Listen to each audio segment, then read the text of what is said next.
Você sabe por que o pecado da assídia, essa preguiça espiritual, é uma manifestação do autodesprezo? No vídeo anterior, eu gravei uma aula, né, sobre o filme O Sétimo Pecado, que é uma adaptação cinematográfica do romance O Véu Pintado, de William Somerset Maugham. E pelo título do filme, O Sétimo Pecado, se você assistiu ao vídeo, eu fiz uma análise dessa história, pelo menos na sua adaptação cinematográfica, tendo como chave o pecado da assídia. E um dos aspectos em que eu toquei bastante foi o do autodesprezo nos personagens, de modo geral, especialmente no Walter e na Carol, que são o casal ali de protagonistas, não é? Eu falei como os quatro personagens centrais, começando pelo Walter e pela Carol, mas passando também pelo Waddington e pela Madre Superiora, são tentados pela assídia e de formas diferentes conseguem superá-la. E hoje eu queria comentar com vocês um ponto central, que é sobre esse autodesprezo como manifestação da assídia. Pensar um pouco mais sobre isso, de maneira geral, apartada dessa reflexão direta do filme. Além desse vídeo dedicado ao filme O Sétimo Pecado, que é imediatamente anterior a este, eu gravei um outro vídeo comentando sobre a reflexão que o padre Alexander Schneemann faz da oração de Santo Efrem o Sírio, em que ele trata da assídia também como o primeiro pedido para que Deus retire de nós na oração de Santo Efrem o Sírio. E como o padre Schneemann coloca esse pecado na raiz dos demais pecados. Porque, afinal de contas, a assídia se trata muito mais do que uma preguiça espiritual, do que aquela preguiça que a gente entende no sentido de não quero fazer alguma coisa, não tenho ânimo, ou como a gente diz popularmente, não tenho vontade de fazer alguma coisa, ou até de modo geral, não tenho vontade de fazer nada. A preguiça é uma recusa à assídia, enquanto a preguiça, enquanto esse pecado capital da assídia, é uma recusa, no fundo, à própria vida, certo? É uma recusa à própria vida. No fundo, a gente vê algumas citações do Joseph Pieper, é um desejo de não existir, de não abraçar a vida como um todo. Isso vai se revelando, por exemplo, quando a pessoa, em hiperatividade, e essa é uma das manifestações da CID, não necessariamente o não fazer nada, como no caso da preguiça comum, a pessoa faz tudo exceto o que ela tem para fazer, exceto o que ela deve fazer, o que é mais importante para ela. Então, ela sai fazendo aquela checagem da bateria, ela sai fazendo qualquer outra coisa. E esse desejo de não existir, ele é ele é constitutivo, ele está na raiz da pessoa, é uma coisa tão íntima e tão difícil de lidar que parece até difícil de falar sobre ele. Porque no fundo o sujeito ele está negando a própria vida, em primeiro lugar. Ele está negando a própria existência. Né? E vejam, se ele se crê indigno de fazer aquilo que ele deve, muitas vezes, aquilo que ele mais anseia fazer, ele está se recusando à vida como um todo. Ele está se recusando mesmo aquilo que ele ama. Ah, eu acabei de ler pela primeira vez o Diário de um Homem Supérfluo, do Ivan Turgenev. Eu ainda vou gravar uma aula sobre ele junto com Memórias de Subsolo, do Dostoiévski, dentro de algumas semanas. E esse desejo de não existir, ele se revela aqui nesse personagem de uma forma muito clara com o desejo, no fundo, de não ser ele mesmo. Existe esse autodesprezo, é quando o sujeito nega a própria identidade. Né? Ele tem nojo de si mesmo. Aqui, no Diário de um Homem Supérfluo, isso se revela nessa rivalidade barra admiração que o Tchulkaturin tem por aquele príncipe, o príncipe N, não é? Cujo nome completo nós nunca sabemos, mas tem pelo tal do príncipe N. Ele olha para esse príncipe com uma rivalidade segundo a qual transparece para nós, nas suas palavras, que o príncipe é tudo o que ele não seria. É por isso que a imagem do príncipe é convertida por ele numa espécie de ídolo, né? Uma espécie de ídolo para o próprio Tchulkaturin. Ele quer pelo menos ser desprezado por ele de alguma forma. E isso, claro, antecipa bastante de Memórias do Subsolo. Mas o sujeito tem esse nojo da própria identidade. Assim, metaforicamente, é como se ele olhasse no espelho e sentisse vontade de vomitar. É o completo ódio de si mesmo. E claro que isso sempre me lembra de uma parte do Paraíso Perdido de John Milton, em que o diabo fala que ele não tem para onde ir. Né? Ele não tem lugar para onde ir e ele não tem repouso, porque ele diz: eu mesmo sou o inferno. Eu mesmo sou o inferno. Quer dizer, o problema está nessa sua identidade. O problema, por isso que eu disse que é tão constitutivo. E é muito difícil de lidar, porque ele nega quem nós somos, até se posso me expressar assim, de uma base biológica, no sentido de que até um instinto de sobrevivência aqui é negado. O sujeito quer se anular completamente, ele quer ser outro, ele quer se destruir. E claro que isso leva a uma desesperança na vida, porque ele sendo esta porcaria que ele acha que é, ele acredita não poder esperar nada em si mesmo. E aí vem que o padre Alexander Schneemann comentou que a Sídia leva o sujeito a pensar para quê? Para que o esforço? E, em última instância, em Deus. E quando eu digo em última instância, talvez essa desesperança seja que primeiro apareça, mas é a última a ser confessada. Né? O nome de Deus pode nem aparecer. O sujeito pode nem estar pensando diretamente em Deus. Mas ele nega essa capacidade de transformação que Deus, Criador, nos proporciona. E que depois da queda e com a redenção, nos proporciona especificamente em Cristo, em nosso Senhor Jesus Cristo. Que é essa possibilidade encarnada de transformação para todos nós, independente de como sejamos. E claro, havendo desesperança, há o desânimo. Mas como é que o sujeito continua vivendo com isso aí? Ele não necessariamente vai se destruir do modo como a gente conhece, de uma única vez, cometendo um atentado contra si mesmo. Isso é um estado muito difícil de suportar. É um estado muito difícil de suportar. Porque o sujeito não consegue ficar em paz consigo mesmo. Não conseguindo ficar em paz consigo mesmo, ele vai para as fugas. Uma dessas fugas é a que eu já mencionei da hiperatividade. Enquanto ele faz tudo, ele faz tudo, exceto aquilo que ele precisa fazer. E claro que essa hiperatividade traz consigo uma série de distrações também. Ele vai buscar distrações. Então ele pode ter uma vida repleta de atividades, atividades até profissionais e atividades de lazer, a gente pode se expressar dessa forma, que não são mais do que meras distrações. Perdão. Que podem lhe proporcionar algum tipo de prazer momentâneo esse que vai uma espécie de pequeno êxtase, porque acaba sendo um êxtase, aí claro, vocês podem relacionar também com o sexo, que entra nessa balança sendo um êxtase físico, mas em que ele vai, de um jeito errado, sair de si mesmo, tentar sair de si mesmo, tentar fugir de si mesmo, tá? E nessas pessoas, como no Tio Taturin, como no Homem do Subsolo, existe uma profunda carência afetiva. Existe uma profunda carência afetiva. Um buraco. Um buraco que ele vai tentar suprir com essas distrações. E aqui o aspecto do autodesprezo fica muito claro nessa carência afetiva. Porque a carência afetiva, se o sujeito é esta porcaria, tal como ele pensa, essa carência afetiva envolve a crença de que ele jamais pode ser amado por quem ele é. Jamais pode ser amado por quem ele é. Isso se manifesta no Homem do Subsolo, por exemplo, na raiva que ele sente da Lisa, quando a Lisa olha quem ele é e ainda assim não o despreza. Ou seja, ele procura ser desprezado pelos outros. É o caso do Tio Katurin também.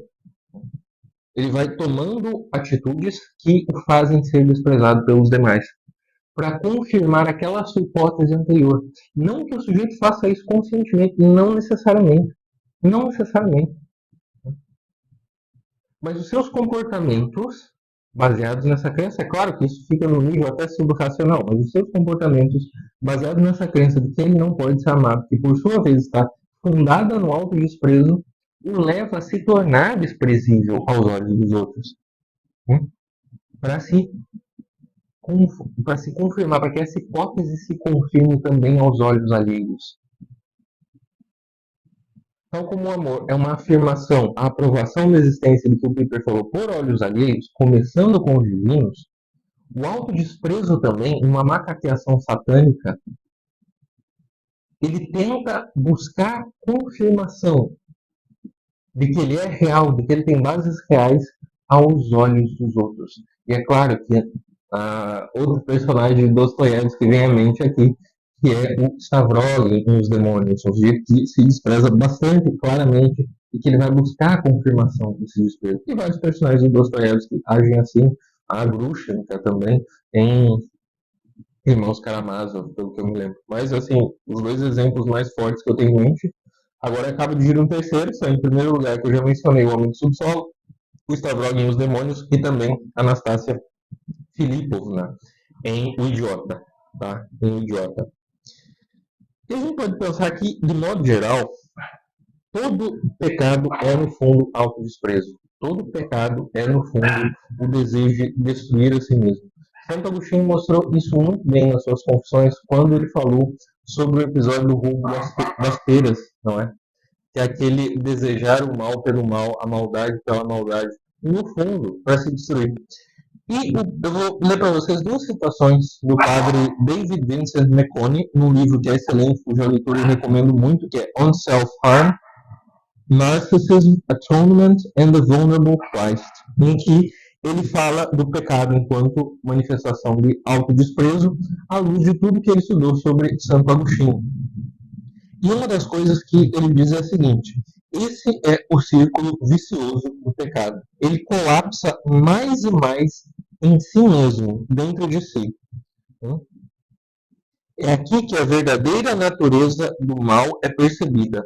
A dissolução que leva ao isolamento e ao consequente desprezo de si mesmo.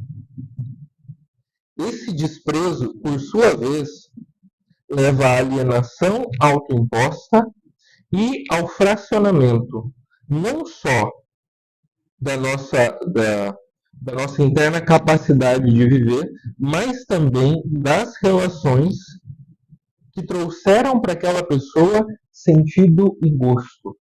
Ela começa a ter raiva, a se ressentir de quem a ama, porque ela precisa confirmar essa sua crença de autodesprezo. Essa é a primeira estação. A segunda estação,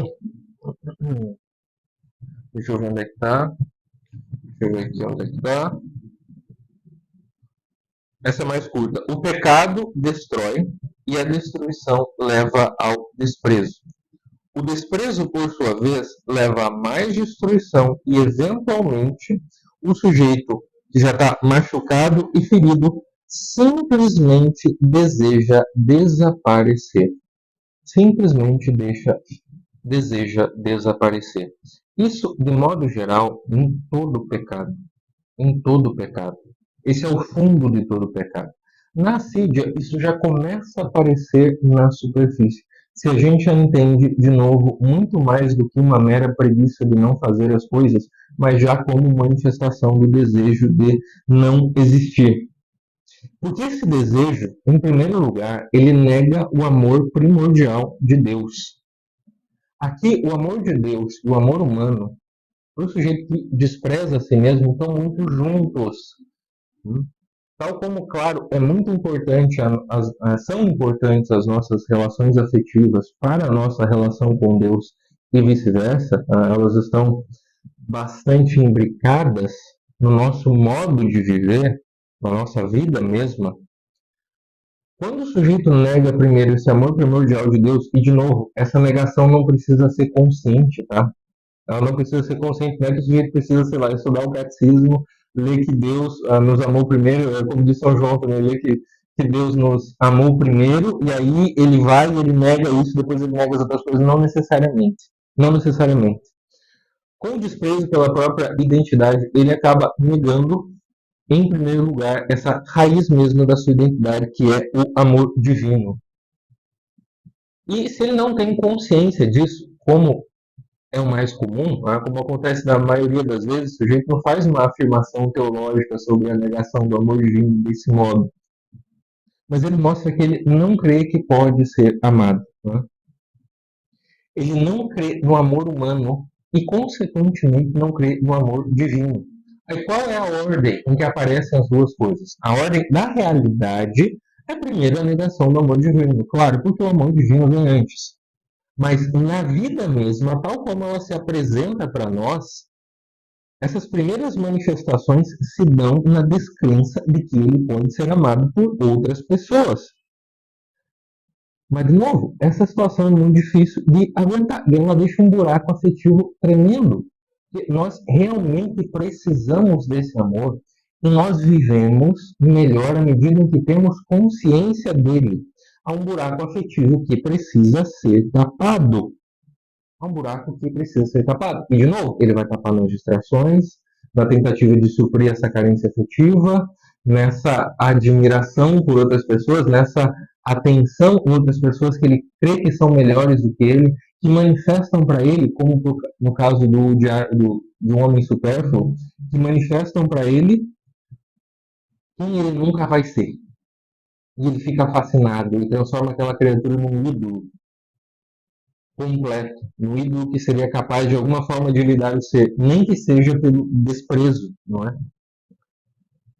E, no fundo, então, quem se despreza não acredita ser capaz de nada bom, de nada que preste. E é por isso que os seus comportamentos vão tentar buscar o reforço nos olhos alheios do seu próprio desprezo. Ele quer ser desprezado pelas pessoas. E se alguém diz amá-lo, ele quer ser desprezado por essa pessoa e ele tem raiva dela. Veja que labirinto desgraçado, não é? E se o sujeito não acredita ser capaz de nada bom, como é que ele vai agir? Não acreditando que ele seja capaz de nada bom, ele não age. E daí a pergunta que o padre Alexander Schneemann falou sobre a assídia. Que no fundo é, para quê? Para que eu vou me esforçar? Para que eu vou tentar? E aí, o não agir, de novo, não significa não fazer nada. Ainda assim não significa não fazer nada, porque esse não agir, entendam bem, é daquilo que o sujeito realmente precisa fazer, do sacrifício que ele precisa fazer, das provas de amor que ele precisa dar, do esforço que ele tem para fazer. Porque ele pode, não agindo, fazer um montão de atividades, né, que vão tentar preencher essa carência afetiva. Mas o autodesprezo não vai ficar de lado, ele nunca vai conseguir sair de si mesmo, muito pelo contrário. Essa sua identidade que lhe parece tão desprezível vai ser uma espécie de labirinto em que ele vai se afundar mais e mais na medida em que ele tenta sair de maneira errada, na medida em que ele olha para saídas erradas. E aí vai chegar uma hora que ele vai se cansar disso. Ele vai se cansar completamente. E talvez tome até a consciência de que, no fundo, ele simplesmente quer anular a própria personalidade desprezada. E daí o homem supérfluo diz essa superfluidade de que nunca participa da vida, de que ele está sobrando. Ele diz no finzinho, depois que ele narra o episódio central desse, que ele se apaixona por uma moça, a Lisa, depois vem o príncipe, em que ele transforma num rival, e que ele é deixado de lado e parece estar sobrando na história, segundo a sua conclusão. Ele diz o seguinte: sendo exterminado, deixo de ser supérfluo. Sendo exterminado, deixo de desprezar a mim mesmo. Sendo exterminado, eu deixo essa identidade que me dá nojo, que eu não suporto. Esse é o fim do autodesprezo. É o fim da assídia, no fundo, e é o fim de todo o pecado, a própria destruição. Tá bem, meus amigos? É isso que eu queria comentar com vocês sobre a relação entre o pecado da assídia e o autodesprezo. Peço que vocês curtam este vídeo, que eu compartilhe com seus amigos, pessoas que possam se interessar por esse tema, porque isso fortalece o meu trabalho. E claro, peço que se ainda não são inscritos, que se inscrevam aqui no canal, por favor. Agradeço pela atenção de vocês e até o próximo vídeo.